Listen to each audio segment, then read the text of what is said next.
And we are live. Welcome to another Super Galactic Saturday. I'm Jerry Sr., and Jerry Jr. is not here today. He couldn't make it.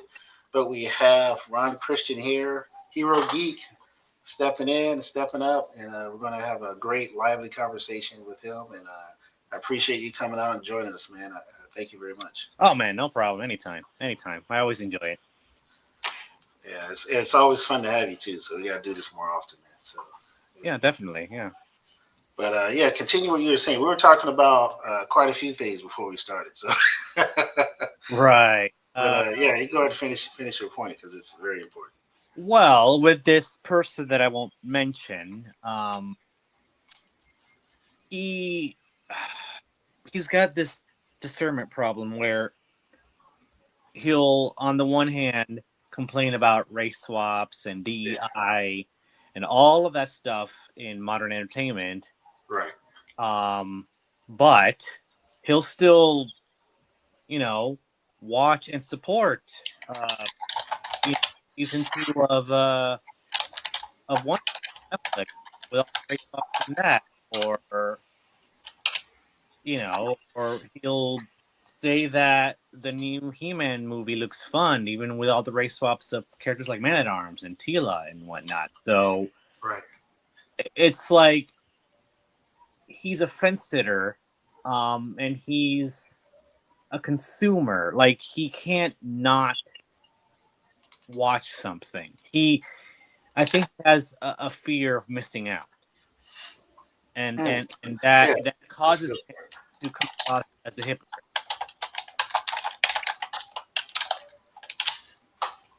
You know? Yeah, I agree. I think a lot of people are like that, Mm-hmm. where Yeah. it's hard to take a hard stance and just kind of reject something, outright. Um, and look, I can relate. I mean, like the Marvel universe is a good example for me. I loved it from day one up Mm. until Endgame, and it was really right at Endgame where I started to see like, oh, Yeah. with Mm. the girl boss scene and all that. It was like, oh, Right. okay. And I thought, well, I can forgive it. I guess it's a big tentpole type of thing. They threw it in there just to kind of, have some fun. Whatever. I'll leave it at that. But then Captain Marvel came out, Oh, and it was kind of like, what's happening? Like what are they doing? and it just got worse from then. Yeah, it just got worse. It just went downhill from there, and it was just I don't know, like, and that's the irony is like in Infinity War they did a better job, with Black Widow and everything, and showing sort of the power of the female characters, and they had great chemistry in Infinity War. Hmm. I thought that was a better dynamic. Like they were all fighting together. Like the whole I forgot what it's called, the that idiotic rule about women in a scene and not mentioning men or something, right? Let's say, well, they kind of had that a few times in Infinity War. So I'm like, why didn't they carry that over into Endgame where Wait, it was what? felt more Wait, authentic? what rule? Uh, Well, apparently there's some kind of you know rule. I don't know where it came from. I think some female feminist writer where you have to have two women in a scene in a movie or whatever or a show, huh. and their conversation cannot be about men. It has to be just the women and it's all about them and their work. Like there's nothing about a man or talking about a man or a husband or whatever. Like it's just it's really kind of retarded. Yeah, And that but sounds stupid. yeah, it is stupid. But it's like but in Infinity War, they kind of did that, right? They had these heroic women being heroic, saving each other's lives, fighting the bad guys, and it was like, yeah, okay, they're holding their own, right? So it's like, why didn't you continue that in Endgame, right? Instead, you had this whole group. Now it's the ladies' turn. Oh, that Yeah, was it's like, what? Where's that was that coming from? oh my Like everyone's kind of getting their moment with Thanos, like including Black Widow, which was awesome, right? And I'm like, okay, that's a great moment because he killed Vision, right? So it's like, yeah, she's gonna be pissed. She wants to kill him, and she almost did, right? And then he had to do the whole rain fire, right? And it was like that's a great moment. And then it gets diminished when you say now we got to do a forced girl boss moment. Yeah. It's like we just literally had a girl boss moment, right? Like Black Widow was girl bossing, man, but it was You authentic. you It was mean like earned. you mean You know. Scarlet Witch? I'm sorry. Go ahead. I think you mean Scarlet Witch. Yeah, Scarlet. I'm sorry. Yeah, I keep saying Black Widow. I'm sorry Yeah. about that. Yeah, Scarlet Witch. But you understand? It's like it's so ridiculous. You know, it's like you cut off your nose to spite your face. You know, it makes no sense. Why are you doing this? Right. You know, just tell a great story. So it's like, yeah, you get tired of that kind of stuff. So for me, it's like it just went downhill after that, and I kind of just gave up. You know, after I think it was after the Doctor Strange movie, right? Um, I was kind of done. Like, okay, Oh no, this is I was done at Endgame. Endgame was my MCU win. yeah, and trust me, you're not missing out on anything because after that, it's just been nothing but garbage. It really I has. yeah, you know, they go. Oh, people say, "Oh, well, the Loki show is good." Like, okay, but I don't care about Loki. I don't care about that character enough to watch a whole show about him. Like, Yeah, I don't either. Yeah, you I, know. I didn't watch that. I tried to watch the Falcon and the Winter Soldier. Oh, That was very cringe. It made no sense. Wanda. I watched WandaVision WandaVision. That was was bad, good at first. It but was then intriguing, but yeah, like over time it yeah, kind of spiraled into we had a nonsense. whole conversation about how what they did to Scarlet Witch and her not being held accountable for the really bad stuff she did. But Yeah, exactly. Just let her fly away. I don't, it was yeah. That show, yeah, and it's like, and that's what I'm saying. It's just got worse and worse. Where it's like it just made less and less sense. It's like, what are we doing here? Like I what's the goal here? But clearly, it's the goal is to subvert. It's not even subverting some type of conventional wisdom, right? You're subverting just common sense, right. right? Like like you're subverting the natural dynamics between men and women. Like you're subverting reality itself, and that's the problem. It's like you're, saying, don't piss on me and tell me it's raining, and that's what Hollywood's been doing for past decade or so. Like that's all it's been doing. you know, it's like, hey guys, look at this, and it's terrible. It's like, no, it's not. You're just sexist. You're You're just homophobe. Get just over your racist. bias. You're just Yeah, you're you're racist. bigoted. It's like, no, that's just objectively bad. It's objectively terrible. That's the problem. Like the Madam Web movie, right? It's objectively bad. It's not because she's female or the whole main cast are female. No, it's just objectively a bad movie, right? Like that. That's it. Mm-hmm. Captain Marvel, same thing. The Marvels, same thing. It's objectively terrible. Like there is no pretending. There's no racism or sexism involved. It's different if something is truly great, right? Like it's really like you can't deny like this is amazing, and then the men are like, oh, it's garbage, right? Like then you can say, oh yeah, you were being sexist, right? But Mm-hmm. it's like you can't even point to something and say it's just epic and amazing, where men are going, no, it's still bad because it's a woman. Nobody Well, said. okay, so I remember you sent me a post by Scott Snyder, the writer of Absolute Batman, right? Um, where he said that he basically subverted everything that makes Batman Batman, Yeah, and you know, like I said with that as well, I never bought into um the absolute Batman comic. Everybody else is like it's the greatest thing ever, but like I saw what it is. I'm like, so why is he Batman? He's not Batman. right. He's not. He's something else. He's someone else. That's You know, exactly right. It's like instead of just making a new character, right? They go, oh, we're doing everything different. It's going to be completely different. We're going to remove the money and everything, change the origin story. Like, well, then it's not Batman no, and think anymore. I'm What's the, not saying I'm not saying it's a badly written comic. I mean, it could very well be a really well written comic. But that's not the point to me. That's not the point. I don't care. I don't care if it's well written. It's not Batman. Right. It's not. I agree. You know? I say the same with Superman. If you're changing his origins, you're changing. It's not Superman then. Like like you're not adding to the mythos. You're detracting from it. Then it's not Superman. It's another character. But people say it's fun, it's different. Okay, but I don't know. Like I said, there's no discernment. There's no things have gotten so bad that something that subverts everything that makes Batman Batman, people eat it up like nothing.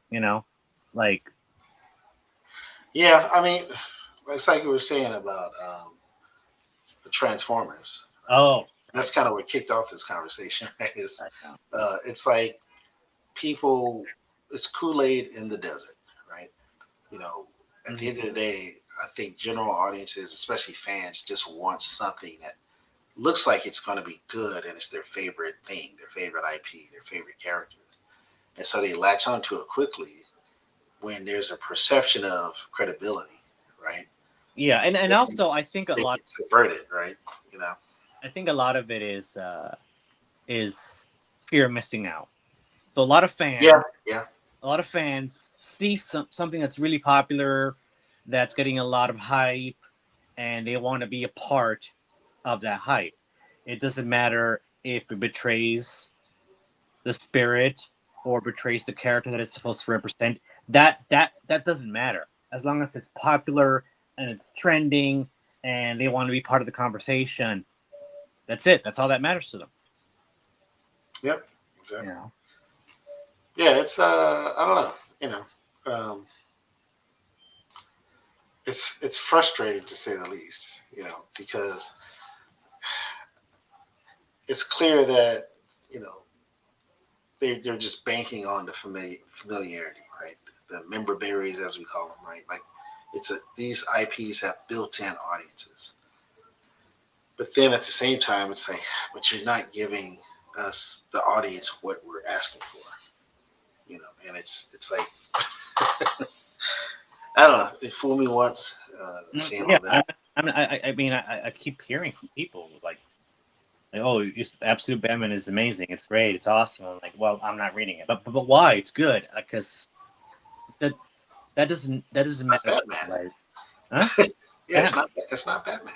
It's not Batman. If it was an original character that had, you know what? Maybe I'd check it out. I might, maybe, but it's claiming to be something that it's not, and that to me is enough of a deal breaker. You know, Yeah, yeah. So it makes no difference to me how well it's written or how good the art is. That doesn't make a difference to me. The what makes a difference to me, it's claiming to be something that it's not by subverting everything that makes Batman Batman. That to me is right. a no go. Like, no, I'm not even gonna touch it. Yeah, I don't get the point. It- You It's know, to me that's not necessarily creativity. Right? no, Just no. stripping a character. Creativity is making a new character. Maybe that new character can be a doppelganger or a derivative of the Right. original, but make it a new character. Yeah, and we Why not? were yeah we were talking about earlier about what's going on in the Skybound Transformers comics right now. So I I remember when they announced when it was announced Skybound was going to be taking over comics for Transformers and GI Joe. I was initially a little interested. I was like, okay, well let's see what they do with the IPs. Let's see if they can improve where like IDW failed, right? Yeah, So I was like, okay, you know what? I'll buy the first issue and I'll check it out. And then at the end of the issue, well, I mean, actually before that, is like apparently like I think a lot of the Autobots died, including Bumblebee. Bumblebee got shot in the head or something like that. Like really, like really. Yeah, I think I heard about that. Right. So I was like, all right. And then to the end of the issue, and I get a really like jarring tonal whiplash. And there's a scene at the end where Starscream actually switches humor in his hand, and that left a really really bad taste in my mouth. Like, what? I mean, they don't show it, but they show enough. The Yeah, implication they show enough that the implication is pretty gruesome. yeah, and that's a It's good pretty. point. There was an issue where Optimus Prime killed a deer by accident. I remember that actually. Yeah, like why? But there was like the reaction was sort of the story, right? That he really sort of, I guess, felt like bad about it, right? Like it was, yeah, it Uh, was kind of interesting, an interesting take, I guess. But yeah, I remember that actually. Like a missionary, thanks. so that left a really bad taste in my mouth. I'm like, I just that to me was enough for me to not even want to check out more issues of it. Um, and I got a lot of, but you should give it a chance. You should give it. I gave it a chance. That scene at the end of the first issue set a tone that I don't want any part of. Yeah, yeah, No, I don't. And the same thing with the GI Joe comics that they're doing. It's the same exact thing. It's it's basically Robert Kirkman doing what he does. Anything Robert Kirkman is involved with yeah, needs to have like some level of just gore in some way, right? He can't not yeah. That's put true. that in anything. It seems to be the a common thread in his work. Yeah, Mm-hmm. yeah. That's very Yeah, true. Like I it's, said, I think he is someone who has a very cynical worldview, mm-hmm. cynical take. I don't think he likes anything that represents or resembles God or godliness. Yeah. Um, yeah, I think that's a big part of what drives his storytelling. You know, and like I was talking about with Invincible, and there's an episode where Invincible goes to hell, and we find out hell is really not this terrible place at all. It's and they're actually these demons in hell led by Satan. They're actually saving humanity. Right? It's and I was just like, wow, that's kind of wild. To completely inverse the notion of demons in hell and Satan himself. It was quite an interesting episode. And, It's funny because like I know people mutuals who watch that show. I mean, I would never. Invincible is just no to me, but who are supposed to be Christians and they're just okay with that. They're fine with that. yeah, right. It's it's disturbing to say the least. Because I think part of it is this is something that I brought up to someone I was having a conversation with that because their attitude, well, that doesn't matter, it doesn't matter. And I was like, it does matter. It does. Storytelling matters. That's why it's like people talk about, oh, teachers barely make enough, but a basketball player makes $1 million a year, whatever, right? And it's like, well, that's because society has said that matters. That matters more, right? Yeah. And it does. It matters quite a bit. Um, we don't want to acknowledge it, or maybe we don't even realize it for the most part. But these things matter a lot. That's why they are where they are, and that's why they have a certain Well, place there. I'm a firm believer that what you consume matters, even if you don't think it does. Even if you, Yeah, yeah, even I think it works. Subconsciously, like yeah. Definitely subconsciously. Yeah, you know. it So does. It makes what you put into your just like what you put in your body Mhm. matters, right? What you Yeah. eat matters. Why? Because of calories and fat and nutrients and all these things, right? They make a difference. Well, it's the same when you're consuming visually, right, and intellectually. It matters, right? Because it shapes how you see the world, right? Mhm. Especially if you're young, right? It definitely shapes how you view the world, how you view yourself, how you view God, right? And so if everything's telling you there is no God, right, then how can you trust that there's a God if Well, everything tells you there not is no God? Like that matters yeah. in the landscape of entertainment and storytelling, and a lot of stories out there are sending that message that, oh, you're just a meat bag walking around. You're no Yeah. different than an animal or a turnip or, and it's like those are lies. It's not true.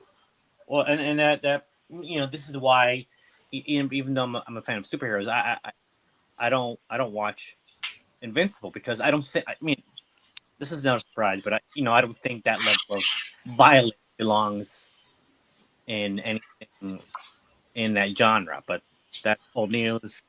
I've read about Yeah, it it's enough. very gratuitous. It's like, and I watched it just for the record, Yeah. so I could comment on it Uh, because I stopped watching it after the first season. mhm. And but yeah, it's like it's so gratuitous, right? And a lot of the violence, while there's certain aspects where it's like, okay, I kind of see the logic behind this scene, right? There's scenes you can cherry pick and go, that kind of made sense that it was that extreme because then this happened. There was a sort of payoff. But generally, it seems so unnecessary, and a lot of it, logically speaking, even within the context of the story itself, makes very little sense. It is there for the spectacle itself, right? That is the spectacle of Invincible, is that it is hyper violent, and it's hyper violence in an animated series, an animated superhero series at that, right? So Mhm. that is the draw. Because if that wasn't there, I'll be honest, the story itself, I can't imagine anybody really caring very much. Like, Really? yeah, I don't think anyone would really care as much if that, like, the most compelling scene for me was watching the first season and the father and son going at it. Basically, the father just ripping into the son and almost killing him, and then stopping finally when his son just reminds him that, hey, I'm your son, like I love you, right? Like, and he kind of comes to himself and he Right. flies off. From And what it's I like, okay, from that's what pretty I've compelling.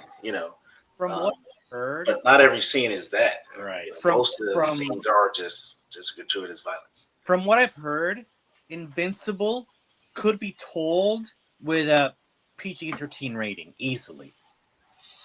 Yeah, I agree. It can. That's kind of what I'm saying. It's like the draw. Like I said, the draw is these beat 'em up brawl type of scenes.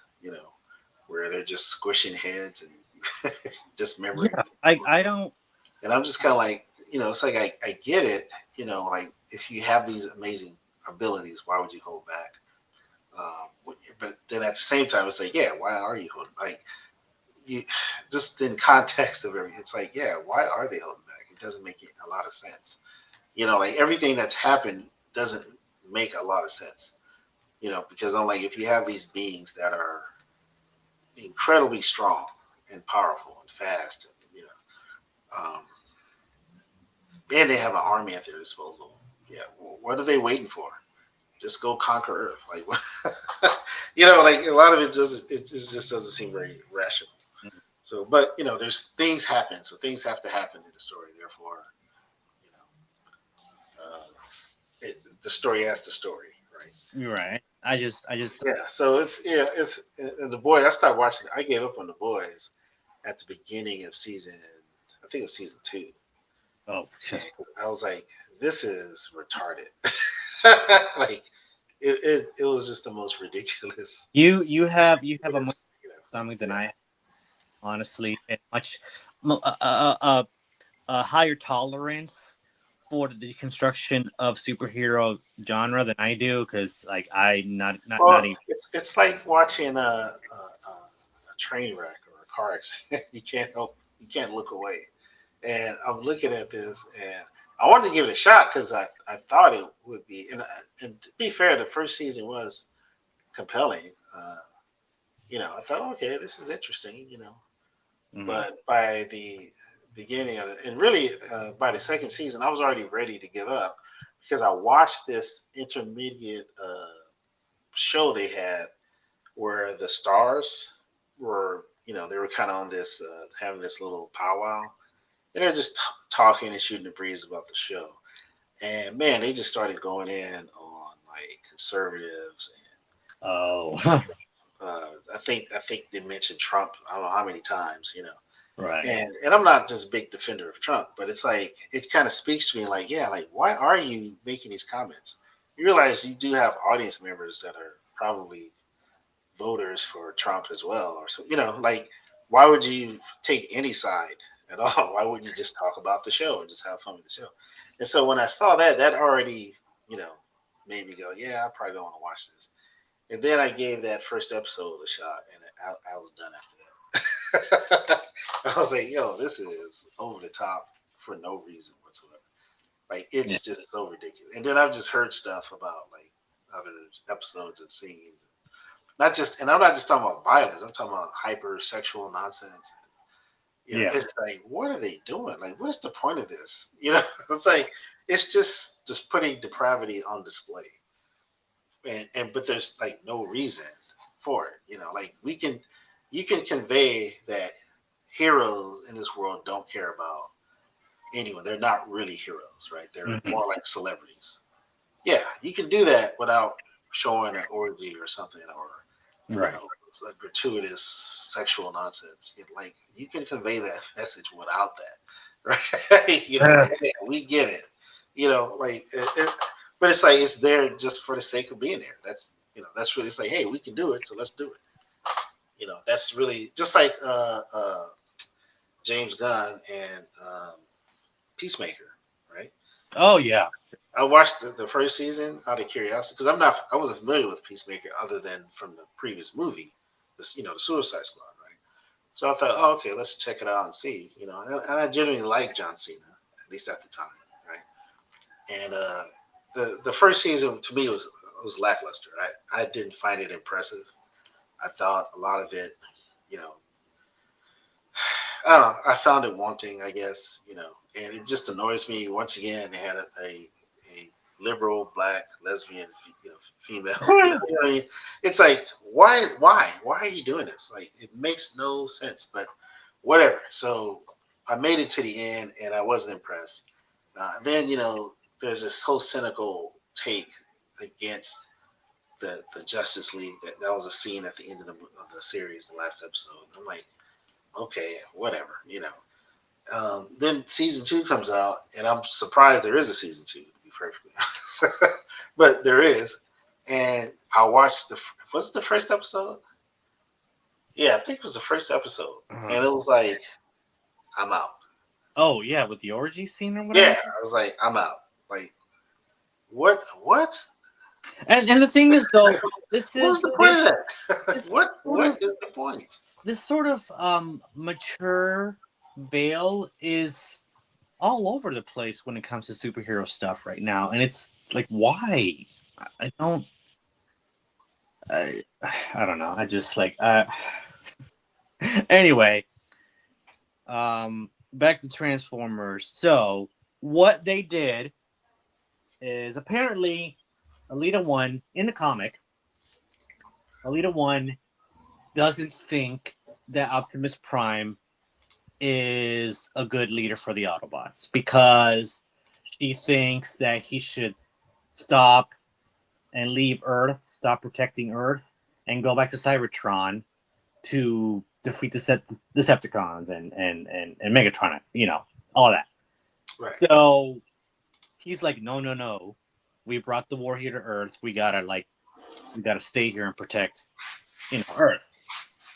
Um, and she goes on to berate him and belittle him and to yell at him and to actually smack him, physically Really?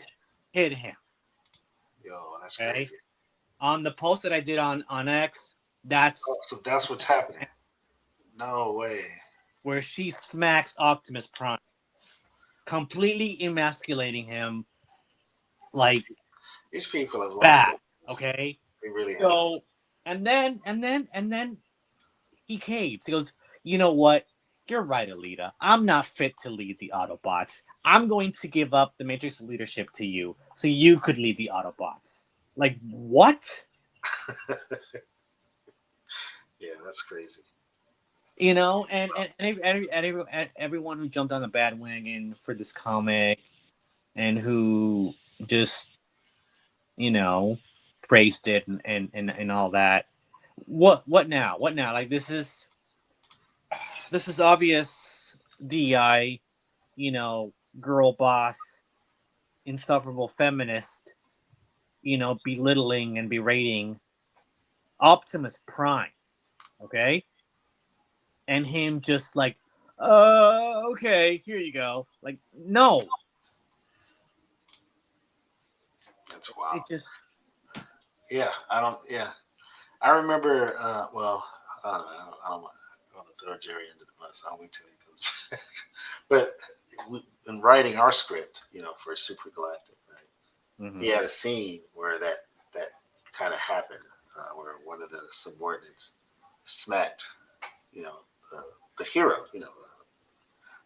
and I thought no, and I told him and I explained why. I said no, I said while this is a fantasy story, right? It's a fantasy adventure, sci-fi. Mhm. I said, but at the same time, we're gonna respect basic fundamental truths, right? Right. And this is one that a subordinate would never do that, male or female. If you can't picture a man doing it, then why would you picture a woman doing it? Because the subordinate happened to be female. Yeah. I said, so if you can't picture a male, right, a male subordinate lecturing in the same way at their leader and then smacking him in the face, right? If Mhm. you can't rationalize that in your head, then this scene is you can't do it. And he's like, yeah, you're right. See, because I said you're looking at it like they're a husband and wife or something, right? And she's mad at him because it was a kind of a controversial decision this character makes, right? Uh, And she's mad, so she gets to smack him because she's the wife. I said, but that's not what's happening here. That's not his wife. She's a subordinate. He's her commanding officer, right? If she were to do that, he would have every right to kill her on the spot, or at least throw her in the brig, right? I said that's military. You understand? Like, if this wouldn't happen in the military, why would you think it would happen here? Right? You understand? I said, just think about like, but I said, but this is what happens with some thinking is that because a female is in the mix, that she has this license to be female. It mhm. doesn't matter what title she has or who she's addressing. She gets to speak and act any way she wants. He's the leader of the Autobots. Right, and that's my point. She's smacking him in the face Yeah. while he's still the leader. It's like, and nobody steps in to go, "What are you doing?" Right? But if that were a male, what would happen? Like one of the other bots would probably shoot him, Yeah. Or right? Like, how dare you strike our leader, right? yeah. And But like, and keep in mind in the context of these series, this is the same series where Starscream crushes a human. mhm. There's like Autobots and Decepticons are killing people. There's bloodshed. Yeah. So why is it that Alita One would get away with smacking her leader, her commanding officer, and nothing happens? She actually gets promoted because Yeah. Because that's retarded. because Optimus Prime, you That know, is idiotic, right? completely That wouldn't completely happen. he's completely emasculated, and he's like, "Oh yeah, you're right. Like, here you go. You Yeah, get like to here be you the go. Here's my Autobots now." title. Here's my balls. That's basically what happened. You know. Yeah, that's all it is. And this is something that sick people like Kirkland and others they like to do that. Right? They like to subvert things, Mhm. subvert their reality through fiction because they think it's humorous. Right? They think there's something to that. Like I'm sticking it to the man type of mentality. And it's like, well, all you're doing is you're subverting what is right and what is good. And you're exposing yourself to be someone that is depraved. And the complete character assassination of Optimus Prime. Yeah, yeah. It's depravity. You know. Yeah, it's pretty messed up. I'm happy I didn't get into it. Hmm. Only Yeah. read that one. No, I'm ecstatic that I didn't get into it. And to be fair, my post on X was pretty much a large giant "I told you so." You know. Yeah, listen, this is strike two for the fans, right? Because you were right about James Gunn. Yeah. You were right about his Superman. And now we're seeing Supergirl, and we're going to mention that today with Hmm. the upcoming movie. It's just looking worse and worse. Like people are not getting into it. Um, it doesn't look good, You right? know, I almost hate being right all the time. Almost. Almost. Almost, yeah. Almost. But yeah, it's but you were right. I mean, you're right to be skeptical Hmm. of James Gunn, and yeah, and so far, like I I mean, said, when you add what she's doing right now, when you add on um what the Lanterns show, which is complete garbage, like it's just it, you know. I mean, look how dark this is. Yeah. I don't know. It just doesn't resonate. Look at her hair. Look at nothing. Nothing about this looks. So I haven't seen the trailer. I could care less about actually Oh, watching. you're not. Yeah, it's like I don't know. It's depressing. Apparently, all everything she does is for crypto, and she doesn't care about anything else, right? Yeah, she has to rescue her dog. There's something about dogs and James I Gunn. mean, I mean, don't get me wrong. I adore dogs. I love dogs. Sure, It's a dogs cute are dog. great. I get it, but that's the motivation. The dog gets kidnapped, I think, Mecha Missionary. So, from what I understand, and so she has to get the dog back. So it's a John Wick, you know, Oh, oh. knockoff, right? Like, what if Supergirl lost her dog? And they're tying it to the fact that she's had the dog since escaping her planet, which exploded. So he's like the last, all that kind of stuff. It's like, and I get that, and I don't have a problem with exploring Supergirl from that vantage point where it's like, yeah, she's definitely traumatized because when she left the planet, she was a lot older, so she remembers things. She remembers her parents. She remembers what it was like before losing everything. So versus Kal El left as a very baby, so he doesn't really Right, have. but they could have done all of that without making her this cynical I drunk agree. Well, daughter. just watch the animated. Which one was it? I can't remember. It wasn't Brainiac. Was it Brainiac Attack or Superman Brainiac? It's one of those Warner Brothers animated movies where they literally do that in the movie, where Supergirl just arrives on Earth. She's getting used to being super, right? And Superman's showing her the ropes, and then Brainiac attacks. Like one of his drones come to Earth, and Superman has to take it out, and she sees it, and it traumatized. Like she remembers Brainiac came to her planet and like took everybody out, right? Mhm. So she's like traumatized by that, and she has to deal with that. And it's actually pretty good, And ultimately, obviously, Superman takes out Brainiac, but it's Yeah, like her part in it is like, yeah, she's traumatized, and yeah, I have. she has to deal with that and grapple with it. And Yeah, it's like that was a very nice take on Supergirl. Like she wasn't just this bubbly farm girl, like it's like yeah, she's got some depth. Like she's dealing yeah, with. but you could mix the two. You don't have to pick. But that's the point I'm making is that she was still that beautiful, bubbly farm girl. But then it's like, oh, but yeah, I remember this terrible thing, and I'm still dealing with it. And it's like that was kind of a nice take to see You know, and for and and more and, grit, and you know. forgive me for doing this. 'Cause I hate to give clout to the CW stuff, but the way they handled Supergirl, at least at first, was pretty good. It wasn't bad. Yeah, it wasn't. I watched the first. I think the first 2 seasons. I can't remember. It's been so I long. watched the first season. It was watched. Yeah, the first season was definitely watchable. Yeah. I didn't care for the race swap with Jimmy Olsen and all that. No, that. I tried to forgive it, and overall, outside of that, it was okay. Then season two, it really kind of started to Yeah. get more into They the they they really started to lean into the DEI in season 2 a lot.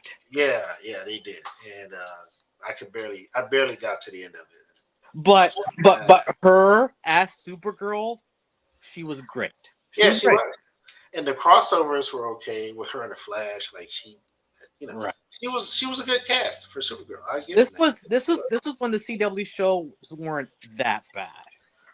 Yeah, they started like the Flash got cringe and Yeah.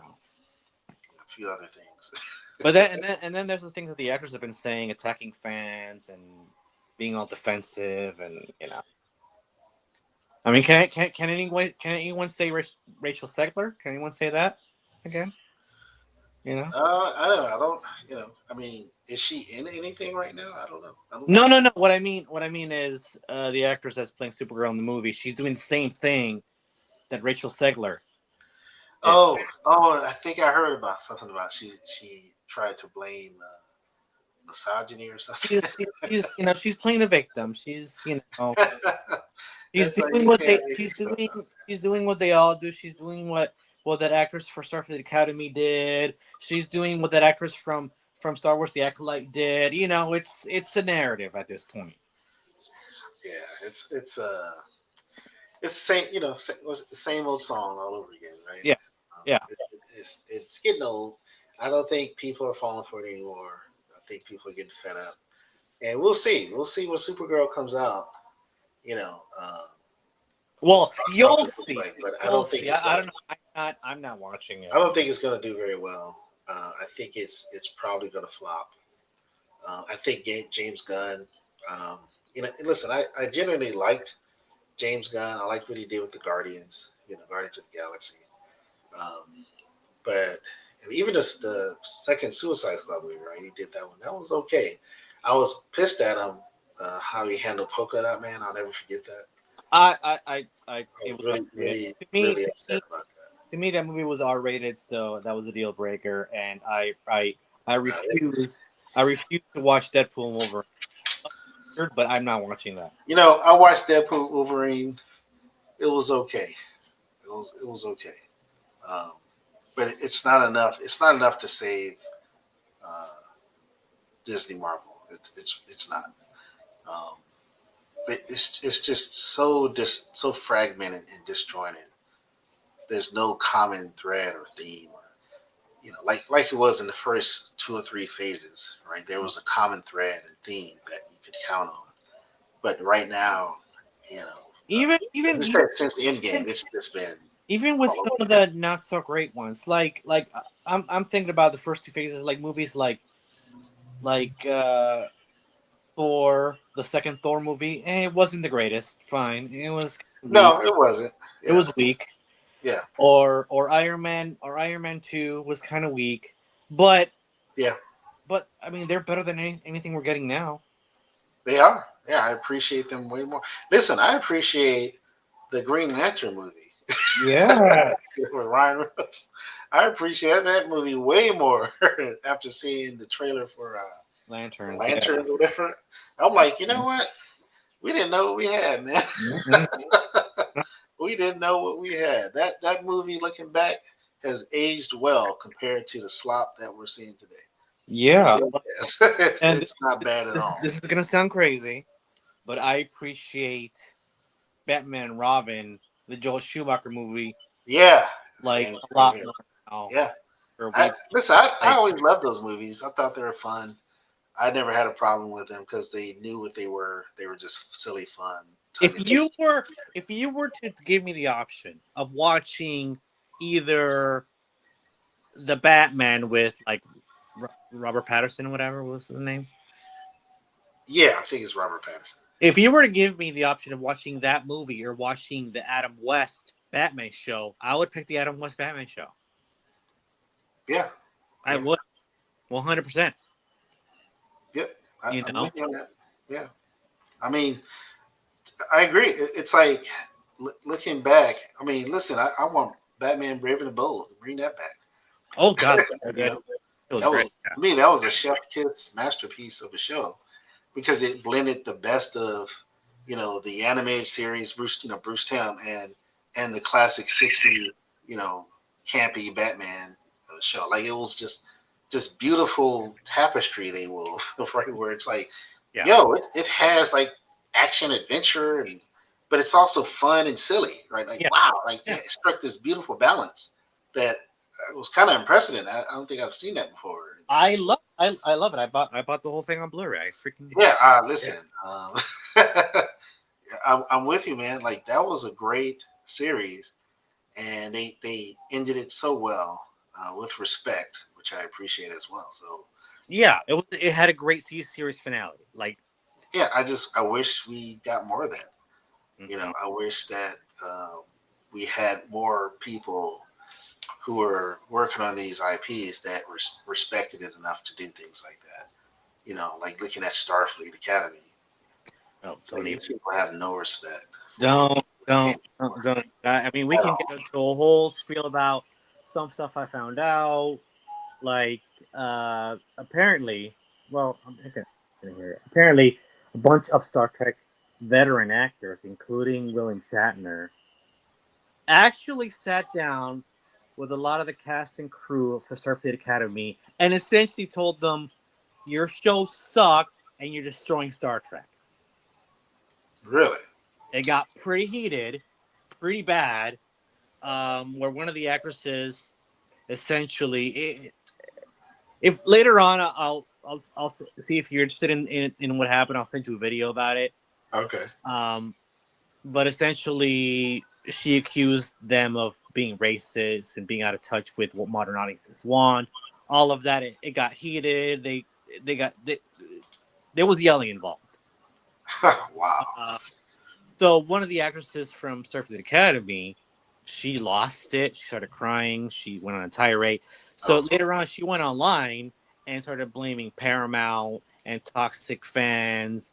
Blah blah blah blah blah blah blah. Paramount fired her and blacklisted her.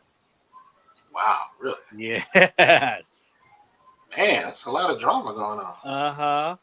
Now you would think that Paramount would take pause and reevaluate the way. But I found out earlier today that they extended uh, Alex Kurtzman's contract for another 10 years. 10 years? Another 10 years. Wow. That's very So disappointing. they have learned nothing from Starfleet Academy at all. That's amazing. They're gonna double and triple down on what they've been doing with New Trek. Yeah. So that just confirms though the goal is to destroy it. The franchise is dead. If they signed Alex Kurtzman for another 10 years, that's it. Star Trek is dead. They're coming back for that for Star Trek. Yeah. That's the goal. That's the goal. Is they want to kill Star Trek. I mean, at the very least, at least Lucasfilm doesn't have Kathleen Kennedy anymore. At least that. So I'm a little more hopeful for Star Wars than I am for Star Trek is gone. No, it's over.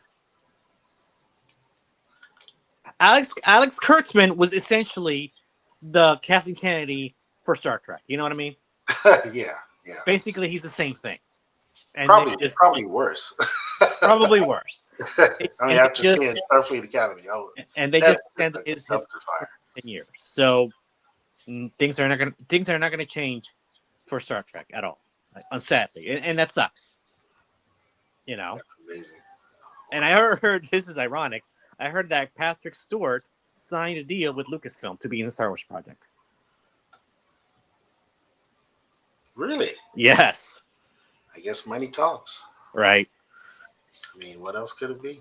And also Chris Pine said recently in an interview, I think an interview asked him if he would ever consider coming back to the Star Trek franchise, And Chris Pine said, "Nah, I don't want any part of woke Star Trek." Good. I mean, listen. Yeah, If you're smart, you'll stay away from it. If you're an actor or actress, and you're smart, you'll keep your name out of that stuff. It's not going to help your yeah, career, that's for sure. yeah. So, But but I mean, yeah, yeah, he some, is he is old mega missionary. yeah, some But very that's like I said, maybe it's either he desires relevance or money. I mean, right. that's the But only thing that makes any sense. yeah, some very interesting things have been going on with Star Trek, which I found like really, really compelling. Like just like whoa, what is happening? Uh, but yeah, It's wild. yeah, Yeah, I think that's the that is their goal is we got to destroy it. Oh, we did some damage. It's pretty bad, but you know what? Sign on for another 10 years so we can yeah. really Like what are you doing? really Are you complete the job fully. on for Right? another 10 years? Did you not learn? Same. Eh, I don't know.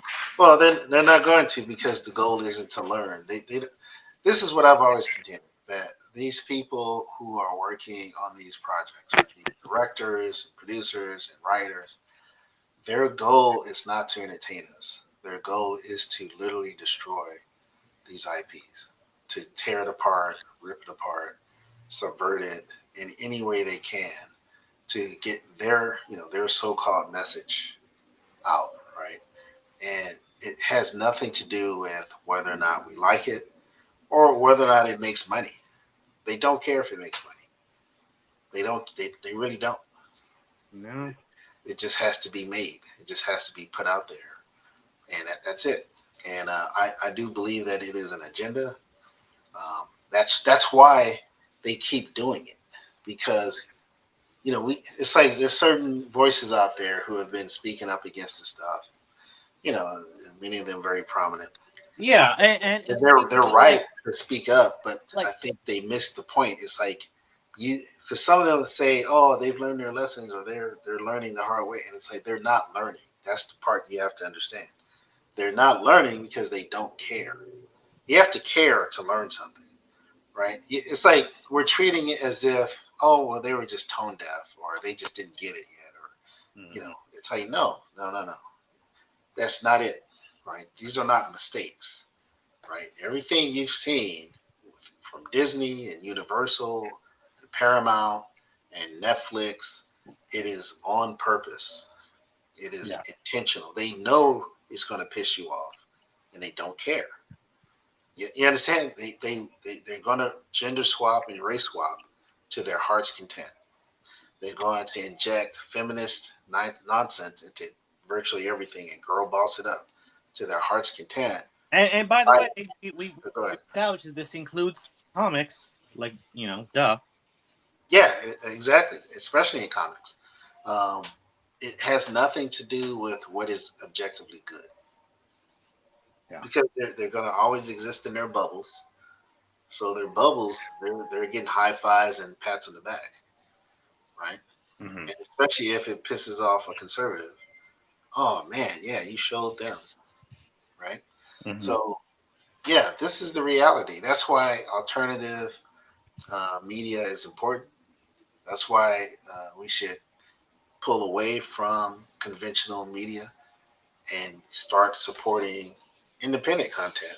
You know, Well, yeah, it's a good example. I've been watching a lot of AI Star Wars stuff on YouTube, and it's not perfect, but it's better than this stuff. It's great. It's really good. It respects the character of Luke Skywalker in a way that Disney does not. yeah, that's right. I've been Uh, watching some of that. And it's like that's what I'm saying. Like there are people out there, there are fans who get it, and a lot of those fans are very talented, and mhm. they've been producing stuff. Like there's a Transformers channel I follow. They've been doing War on Cybertron and all this. It's like amazing animation, great stories. It's like that's where you're gonna get your itch scratch, so to speak, right? When you Yeah. want good No, I'm stories and I'm your getting favorite getting characters is from the fans, from other fans. I'm getting my Star Wars itch scratched on these AI movies.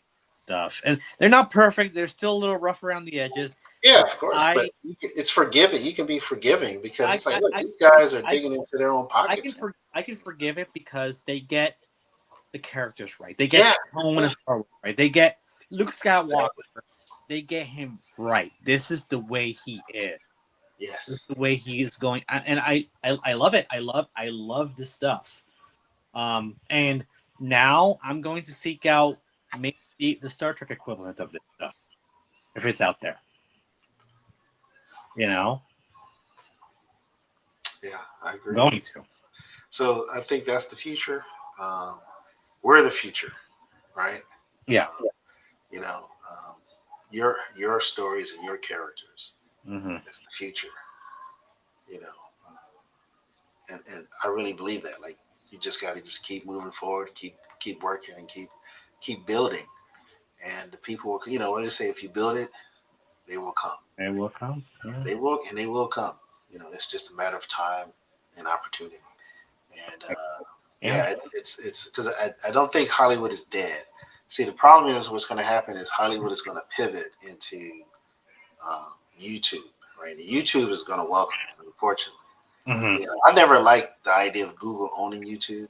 Uh, I liked it when YouTube was just the wild west of online video. Mm-hmm. I remember that, and it was actually really awesome. And then it got bought by YouTube and became what it is today. And it's not terrible, right? It does have its problems, obviously, especially with censorship and everything. But generally, it's like it's been a great platform, and it's made a lot of people, look at Mr. Beast or something, right?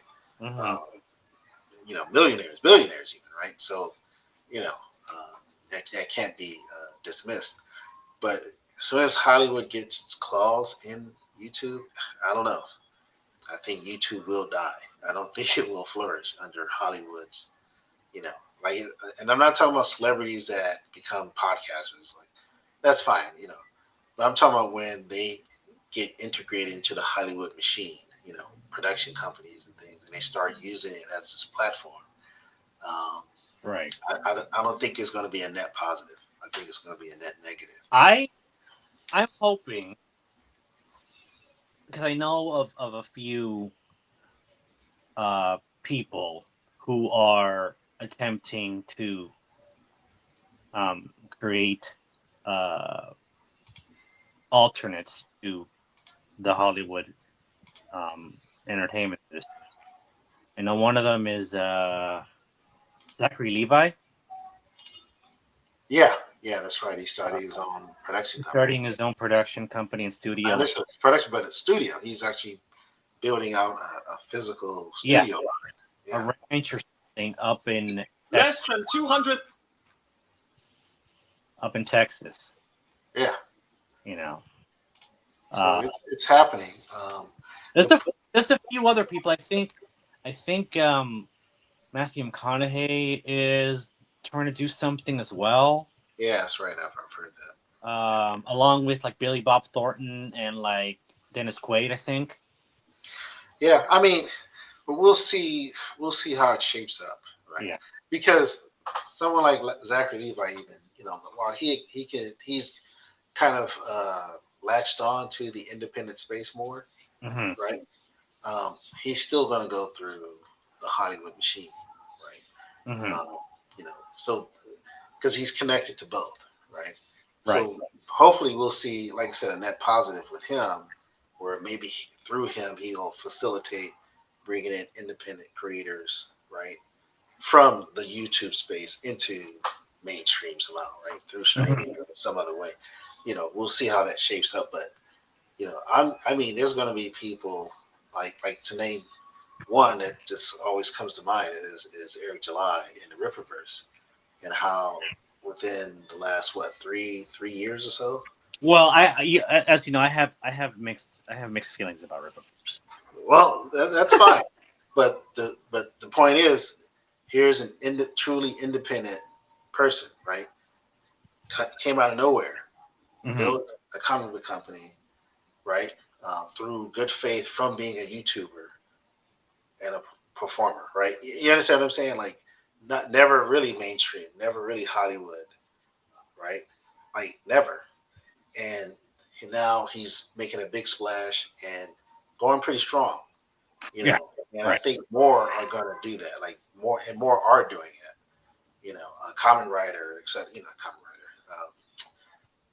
I my mind can't think of the name now, but you understand it's like they're out there and they're doing it, right? And they're doing it outside of the mainstream, right? It's what they call the parallel economy, right? Hmm. And to me, that's a beautiful thing, and I think that is the future. I think we're going to see more and more of that. There's another one that's Glitch. I think Glitch Studios, right? Hmm. They're YouTube based and they do a lot of animation, right? And just blowing up. You And, know, and you know what? If you and I want to take our creation further into animation, it's going to be in that space. oh for sure, yeah, You know. yeah, exactly, yeah. That's where it's going to start. Yeah. That's kind of what I'm saying. Like there's no more real gatekeepers anymore, right? Like Hollywood has let I'm them in. actually I'm actually surprised that Lucasfilm hasn't shut down all these AI um Star Wars projects. Yeah, I mean, I Like think for one, they're probably not aware of it. no, And no, two, no. They're aware of it. you think so? They're trust me. Okay? Because I know for sure that a YouTuber I watch all the time, which is probably my favorite Star Wars YouTuber, is called Star Wars Theory.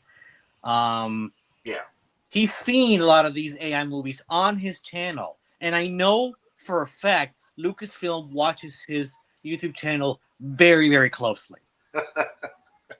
That's interesting. So then the question is why? Why haven't they? Yeah, that's a good question. I don't Yeah, know. I don't know because why. yeah, that's fascinating because you would think that would be the first thing. Like Nintendo's pretty adamant Oh, about that. They'll do a cease and Nintendo, desist in a minute. Nintendo is evil when it comes to that sort of thing. They're Yeah, really, yeah. Like so, yeah, that'd be interesting to see. I mean, I kind of wonder if they're smart. I think they'll find the best.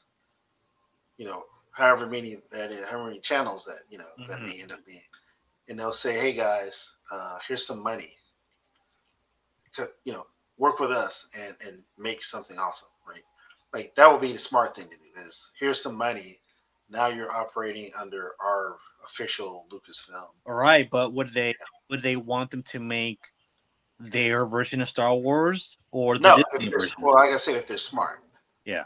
If they're not smart, then A, they're not going to offer money, and B, if they do, they're going to try and change it to Yeah. conform to some nonsense. One But one of one of my favorite ones one of my favorite ones is a series of them that essentially tells the story of post Return of the Jedi, how Luke Skywalker started his Jedi Academy, right?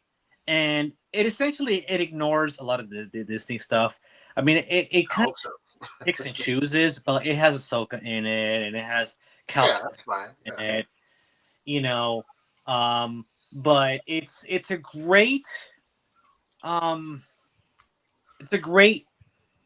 like telling of Luke Skywalker in the beginnings of beginning the New Jedi Academy, and it addresses the flaws of the Jedi from the prequels and how they have to change, and it's really great. It's pretty great. I highly recommend it. Maybe I'll send you the link to the channel later, along with another one that I think is great.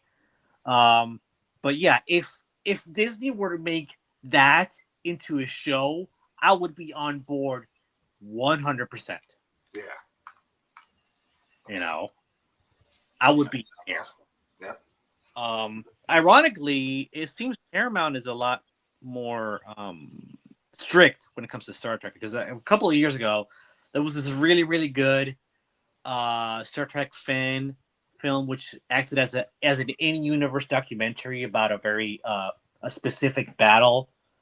Um, and it was the production value was super high. It had veteran Star Trek actors in it, and they had a teaser like a 15-minute short there, but they were gonna make it into a full length thing, and then Paramount said shut them down, and they're like, started to sue them and stuff like that. So, um, it's interesting it's interesting that Lucasfilm is allowing these AI movies to exist unchecked. It's just really weird to me.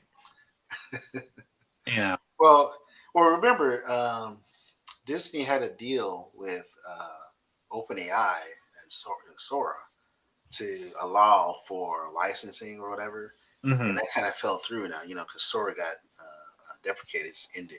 The app is gone, Hmm. and OpenAI is pivoting to some other dynamic in the industry. So that deal is gone now. So it may have been they were holding back because of that. Hmm. But now we'll see going forward if they do start to, sort of hunt Correct. down these Yeah. creators and send them cease and desist, and all that stuff. Yeah.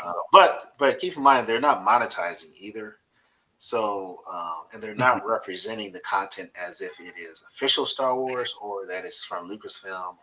So it all depends on how the channel's positioning themselves. Right. You Right. can't get away with fan made content.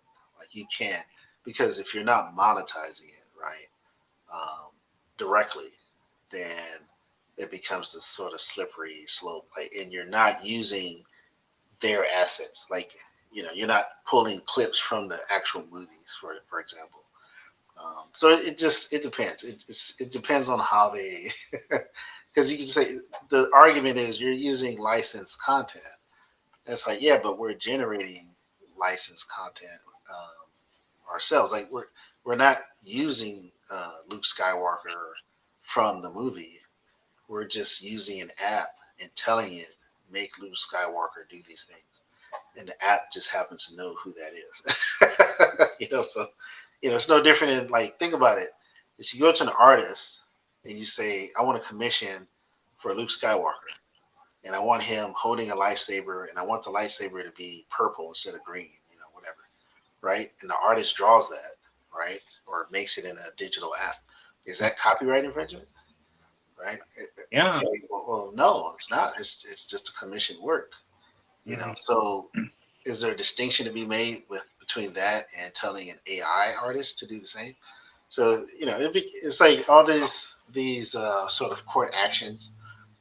Like saying that Disney and Sora struck a deal, right? And people thought, oh, see, they wouldn't let them get away with stealing their IP. And it's like, well, that's not really what happened, right? You don't think OpenAI doesn't want billions of dollars from Disney? Like, Right. you don't think that makes their company more prominent to say, hey, we're working with Disney, right? We're working with some of the most recognizable IP on the planet, right? And it's official, right? That was going to be a money making deal for both sides, especially for OpenAI. So it wasn't about they lost the court case. It was strategy. It was like, it's just like when China made their own Disneyland and they got sued, and then now there's a Chinese Disney, right? There's a Disneyland China. But you don't think they didn't want that in the first place, right? Disneyland China, right? So who lost? Nobody lost, right? Everybody got what they wanted, And so I think that's kind of what's going to be the case going forward. We'll see how it plays out. Yeah, but because these are quote unquote the little guy, yeah, they won't have the resources to really fight back, right? They'll hire the high powered attorneys and all this stuff. So we'll see. We'll see how it goes. But the, the whole idea of copyright infringement with AI and stuff, it's still very ambiguous, and a lot of people don't understand it, like, because the logic has to be in place where it's like you're not stealing an IP if you're just recreating something you've already seen and experienced, right? Like Hmm. I said, like a commission work, So I don't know. It's because I've read some of these articles and it's like, yeah, like there was one where a guy built an AI agent, then the AI agent created an artwork, right? Hmm. Then he tried to copyright the artwork, and he listed the agent as the originator, the author. And so the patent office, whatever, refused. So he tried to sue to get them to reckon, and the court ruled against him and said, well, no, the author has to be human. So a lot of people misunderstood that and thought it meant you can't create with AI and copyright it, and that's not true. right? What the courts was saying was you try to get basically a robot to have the same rights as a human, but you can't do that. A robot's not a human, so you can't copyright something in the name of an inanimate thing, right? It's like saying, I'm going to copyright this new wheel I created, but I'm going to do it in the name of my car. Yeah, the car owns the copyright. Like, Right. that's not possible, right? It's not a thing. I mean, it's not a person. It's a thing. So, and that's what he was trying to do. Was trying to use an AI created, personality. I guess I don't know if he had a personality, but he tried to basically push the envelope and say an AI can own something just like a human can, and that's obviously ridiculous. No. So that's why he lost. So he didn't lose because he tried to copyright his creative work that he created with AI. He tried to copyright a AI created work by using a fake, basically a fake identity, right? The identity of the AI agent Mm-hmm. as the author and the owner of the copyright, which the court said no, that's not logical, right? You can't do that. So that's why he lost. So you can copyright. I know a person I met a few years back at sort of the beginning of this whole kind of AI craze, right? And she made a digital comic, and she got it copyrighted. And it was challenging at first, and they refused it at first, and she just kept trying. They finally did. They copyrighted it as a work, and she copyrighted under her name, right? So it's not she's not trying to copyright an AI bot, right? As an owner, she copyrighted a book that she produced, and it's the finished work. And so, and that was the distinction, that she couldn't copyright the art that she made for the book, but she could copyright the book itself, because the book is an item, it's a physical object. Now she printed it out, right? Mm-hmm. So you understand? So Yeah. that's where distinctions are starting to be made when it comes to AI and things like Well, that. it's funny because like AI is a double. Yeah, yeah, I mean, I can see the advantages of it, uh, but I can also see the dangers too. yeah. I mean, it's like guns. I Yeah. mean, to put it in a crude way. I Well, mean, I mean, I remember we had a conversation where you told me that essentially it's like any advances in technology in the past have have gone through this, right? Have gone through this stigma, this mistrust, right? yes. What is it that you had? Some of the examples that you had given. Well, just in the digital space, the invention of digital fonts, right? Going from the offset printing to digital printing, going from traditional layout and drawing by designers to using desktop publishing applications. You know, and when Photoshop hit the scene, photography, right? Photographers like, that's not photography. Now photographers use Photoshop, right? So, there was always this rejection. Same thing with 3D and CGI and VFX. People were like, oh, I love practical effects and all this kind of stuff, right? And now CGI is VFX is commonplace. And those same guys that were doing practical effects, many of them learned how to do CGI and Well, I VFX. mean, if I'm being honest with you, I prefer practical effects over CGI, but that's just me. Sure, a lot of people do. But guess what? I'm sure you've watched movies with CGI, right? Oh yeah, of course, of course. That's what I'm saying. Like, you know what I mean? Like, it still happened, right? You can prefer, like just like an artist will say, I prefer pen and paper, but yet Photoshop and all these other Clip Studio Paint, they still exist because artists still use them, right? Yeah.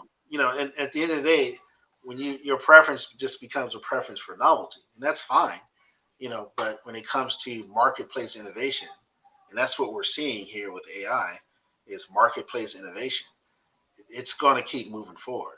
Right, There's but really no stopping because there's too the much of fear a is, benefit. I think the fear is, and part of me, and that sounds ridiculous, but yeah, I watch movies like Terminator, and like, what if Yeah, that happened?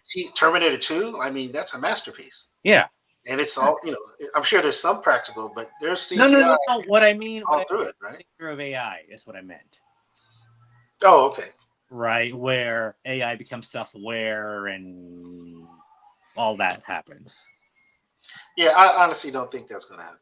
No, okay, hopefully not.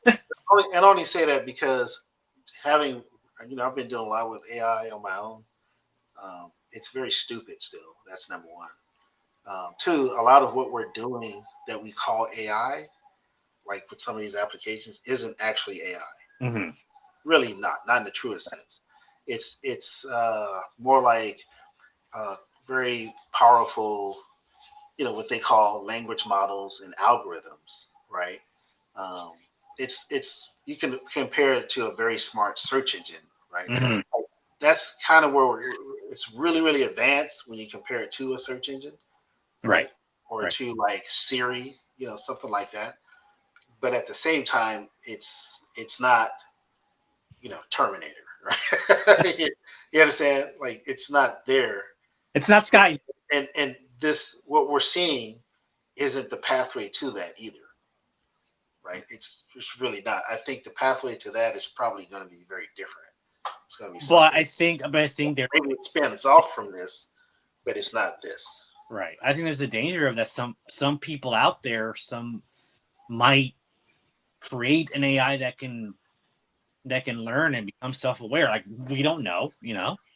Yeah, I mean that's already happened. I think China achieved that Uh-huh. with their AI that it can learn, but like I said, it's still very dumb, right?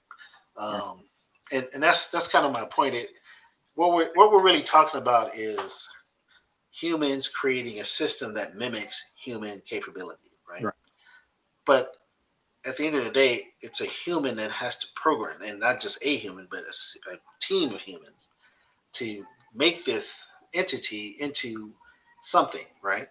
That can do things autonomously, such as think and process information and Mm-hmm. convey information, right? And hear information and understand it. And then, even then, it will be like an infant, right? It has to understand and learn over time, just like we do, right? Even if you Yeah, feed it with all this data, it still has to process that data over time right. to But get to a but place where it can what have happens? understand sort of nuance and conversation and things like that. But what happens? In 20 to 10 years from now with those same systems? That's I don't know. Personally, I don't think they will exist in a way that we imagine. Where they Okay. will actually, I think what would happen is we'll get systems that will be in place that will be, like server systems and, tech assistants, and they'll probably integrate it into a lot of gadgetry and appliances, self-driving vehicles, right?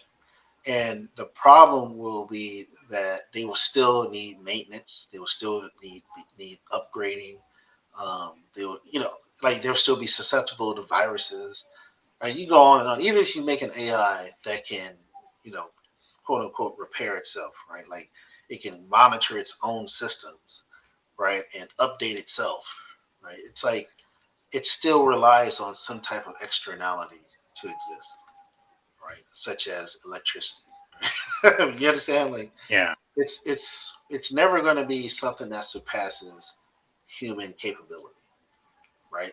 The illusion of that will be there, but the reality will be quite different, right? Right. It's like when they talk about Terminator, oh, it took over, became self-aware, and then it launched all these nuclear weapons. And I'm like, so at no point anyone thought to just unplug it, right? I mean, you understand? It's an absurd thought, but it's true, right? It's like unplug the damn thing. Like, what are you talking about? Like, we have agency, right? A Right. machine does not. It's as far as I know, metal still rusts. Water still short circuits electric devices. A sledgehammer is still very heavy and hard. I mean, you understand what I'm saying? Like, I don't believe that's going to happen. It doesn't follow logically based on our existence, right? I don't see it. Yeah, you might have a scenario where in maybe this country or some other nation that has nuclear capabilities, and they have this sophisticated AI system, and somehow because you have idiots for programmers who are depraved, morally depraved, they program an AI that says humans should not exist, and therefore it launches nuclear missiles to destroy all the humans on the planet, right? Mm-hmm. But that's just one country. You understand? Like, that can, we have anti-missile systems.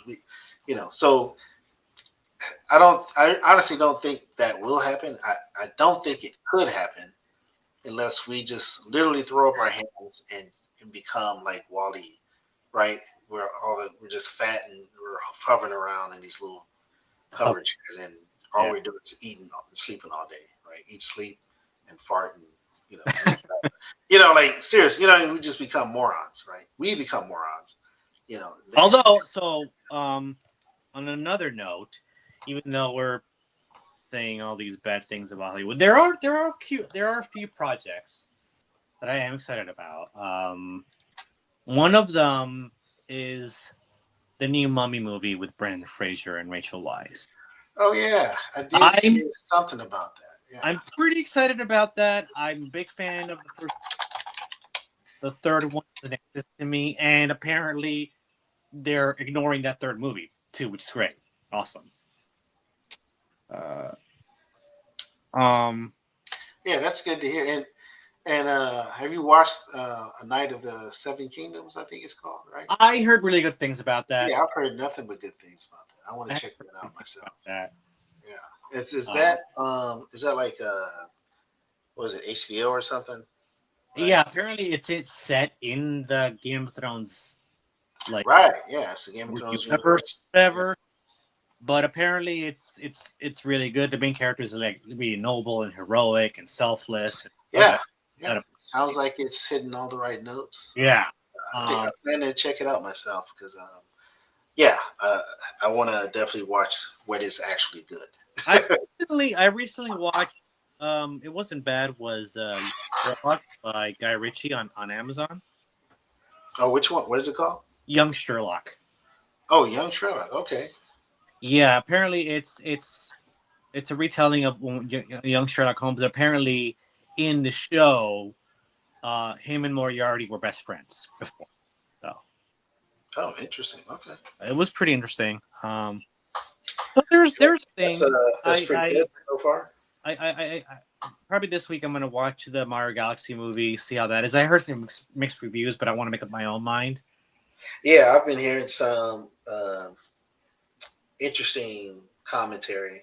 Yeah. um, I mean, about Princess Peach, and I guess she's kind of a girl boss in the movie. Well, she was kind of a girl boss in the first one too, Yeah. to be fair. But Yeah. here's the difference. Here's the difference with Princess Peach and the way she is depicted in these movies. She's a girl boss, but she's not insufferable. Yeah, she's not, and she's not necessarily doing it at the expense of the male character. Mario. Yeah, No. like she's not. It's not like she's literally girl bossing and putting him down and smacking him in the face. And I'll admit, she was a little girl bossy in the first movie, but the difference is she was likable. She was likable. Yeah, I agree. And in this one, we'll see. I haven't watched it yet either. I plan to watch it. Yeah. But yeah, I've been hearing about that. But same thing, same point is made that it's not at the expense of Mario or Luigi. Mm-hmm. Like it's Yeah. It's kind of like it's almost like she kind of dominates the movie. So I don't know. Listen, I'm a fan of the games and all that stuff. And I like the first one. I did. But yeah, I did. But for me, Mario was always the hero, right? Mm-hmm. So, but seeing Peach, it's like, yeah, I know there's iterations of games where Peach is like the primary and all that, and that's fine. So we'll see. Hopefully, it's good and it's fun. Yeah, she remains likable. I'm still hopeful, and like I said, Peach in the first movie, she was, I'll admit, a little girl bossy, but she wasn't. She wasn't pretentious. She wasn't pretentious. She wasn't. She never belittled or condescended. Yeah. And see, in the scene where where they kind of showed her showing off a little with the little obstacle course. Yeah. It's like it to me it made sense because I'm like, yeah, Mario's a guy that just came from the real world, right, into this crazy world.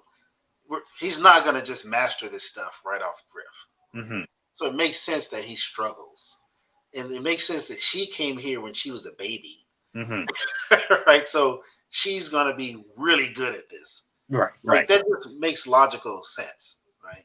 Right. So that's why I didn't mind that scene because I'm like, yeah, that, because a lot of people try to frame it as that, like, oh, see, they're a girl boss, and I'm like, well, not really. It makes sense that he would struggle because this is a world he's never existed in. Like he's like 5 minutes old in this world. Like, what are you talking about?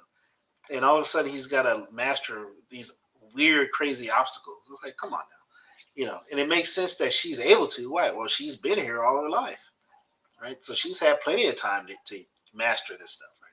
So it's like the way they framed it in the first movie, it just made sense within the context of the movie, and that's what, to me, it made it enjoyable because it's like, yeah, okay, yeah, this is like not everything is a feminist wet dream just because a woman is competent in the movie. I think some people it's like they're a hammer and everything's a nail, you know, and I think that's kind of what's happening with the criticism of Princess Peach.